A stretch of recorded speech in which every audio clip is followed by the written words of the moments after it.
Hari ni ada artis Terengganu nak makan Alaska King Crab yang 3 kaki. Ini bukan saiz kecil bang, saiz mega. Mega Matuk, Rahmat Mega, Mega Decepticon, Mega apa yang saya tak sebut, kasih komen. 498 untuk 3 kaki ni. Jangan lupa save video ni semua hilang kalau kau nak berbuka puasa. Okey dek, jom kita kasih hantar. Mari. Okey jom. Awak hantar sana. Oh ini. Ya Allah. Hai. Ya Allah, besarnya. Okey. Oi. Besarnya. Boleh masukkan tak semua daripada Terengganu memang ramai ni? Oh, ramai.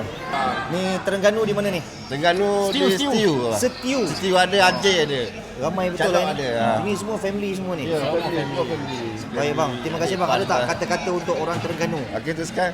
Okey, kata-kata untuk orang Terengganu. Kalau datang JB mesti kena singgah. Ya. Orang kata at least dapat sekali rasa pun jadi ya. Betul. Baik bang, dan ucapan untuk apa tu tak lama lagi dah nak berpuasa. Itulah. Sampaikan salam untuk apa tu pesanan untuk yang nak berpuasa bang. Selamat berpuasa semua kepada mana untuk support lah King Lobster ni, TJB ni.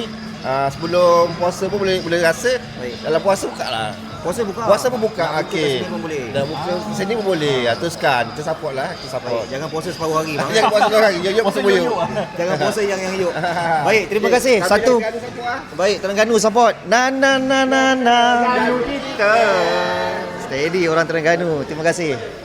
Baik, nak foto boleh? Ini kita ada orang Batam. Boleh. Mari. Bawah bawah sikit. Satu tangan. Okey, baik. Terima kasih ya. Dari Batam, Indonesia. Okey guys, so selamat datang. Tak lama lagi nak berbulan puasa. Saya nak ucapkan selamat berpuasa kepada seluruh warga Islam. Dan tak lama lagi juga nak Tahun Baru Cina.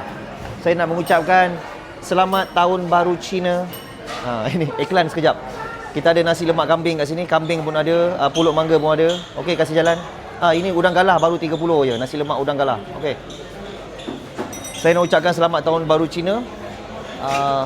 新年快乐，恭喜发财，很跑拿来。Okey. So untuk bulan puasa dekat sini yang bukan beragama Islam boleh datang seperti biasa. Pukul 12.30 dah boleh datang makan lah.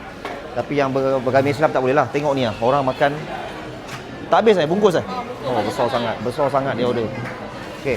So yang beragama Islam kalau nak buka puasa jangan lupa buat tambahan. Kerusi terhad. Ada 500 je. Saya ada kuih-kuih raya kat sini Kuih-kuih raya. Jangan lupa tak lama lagi saya akan masukkan stok kuih raya ada macam-macam. Jadi korang tak payah pening-pening beli kuih raya kat sini. Ini baru sikit, ada lagi banyak. Okey, kalau nak singgah korang always nasi lemak Lobster JB dekat Setia Tropika. Okey guys, tolong check sekejap dah follow saya ke belum. Kalau belum